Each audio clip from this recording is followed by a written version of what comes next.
Here are my initial thoughts on the 2024 Tesla Model Y Long Range. I got this one about a week ago, stealth gray, and I put about 500 miles on it. So far, I love it. It's been an awesome car. I picked this up in Plano, Texas. I got it for $41,000 after sales tax. That was including a $6,000 inventory discount that Tesla was offering and the $7,500 EV tax credit, which it was included at the point of sale. Phone key is very nice to have, real easy. Haven't had any issues with it yet. As range goes, haven't charged it past 80%, have had no issues getting anywhere. One of the farthest places I have to drive for work, 70 miles away. Still charged it to 80%. And got home, probably put like 150 miles on it that day, still had 20%, and I was accelerating kind of heavily some spots, cranking the AC, windows down, so no issues at all, and just plug it in every day when I get home. Love it. The silver gray colored hubcaps off, and I had ordered these off Amazon for about $100. All four of them, they pull off easy, and then clipped them in. Haven't had any issues with them, and I think they look a little slick compared to the other ones. Some rubber mats off of Amazon. That was also about $100. Those are pretty nice. The trunk's a little dirty right now. I got 150 pounds of asphalt there for my driveway and a bunch of other random stuff, but there's a lot of storage under here, storage in the sides. There's another little compartment behind this one that you can go in. This cover comes out, or you can move it around like that. You just press this button, back shuts. Pretty sure you can adjust the height on how far it comes up and down. Hold down, you just press this here. Goes like that. Same on the other side. So you got plenty of space for hauling big objects. You back up, it locks in place like that. You can recline it one further. Same on the other side. Cup holders are nice. And you also got a headrest right here. It moves up kind of hard. There we go. So that's nice. I guess a lot of people don't know about that. Sitting in the rear, plenty of leg room. I'm about 6 foot.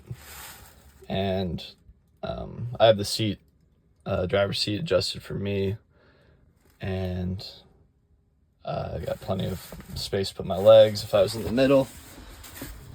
Same here. You got 2 USB-C ports there. You got 2 wireless charging pads up there. All the doors got the button here. In the front on your phone app, it's got plenty of space. We're able to fit almost all our groceries in there this past week. That was my wife changed the lock noise on the car to a rubber ducky, so that's why you just heard that squeak. Just unlocked the charging port on my phone app. You can do that in the car under the charging settings too. Just pull it out, and I bought this nice little hook off of Amazon, and slides in there real nice. This is the Tesla mobile charger. I just have it plugged in outside into the 50 amp. I know you can buy the Tesla at home charger too, where it's just physically mounted there. I think that's like $500 or $600. This was only $250, and I can take it anywhere with me. I just plan on mostly leaving it at the house, but it's worked great so far. Like I said, get a full charge usually by, I don't know, midnight, 1 in the morning.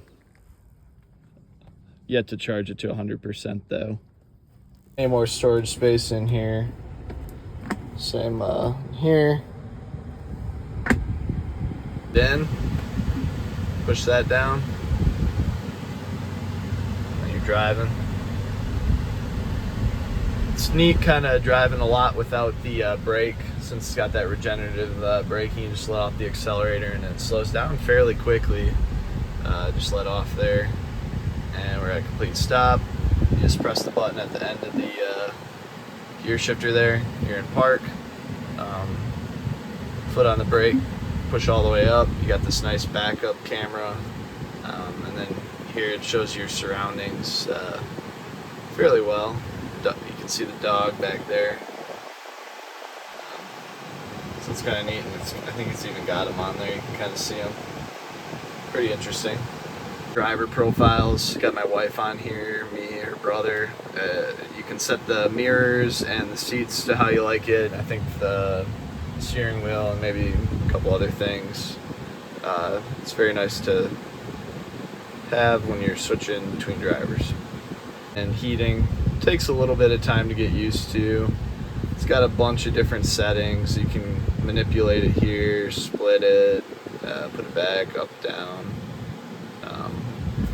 Kind of grown to like the auto setting. You mess with the fan and temperature, but I've gotten used to it. All the seats in the vehicle are heated if you want that.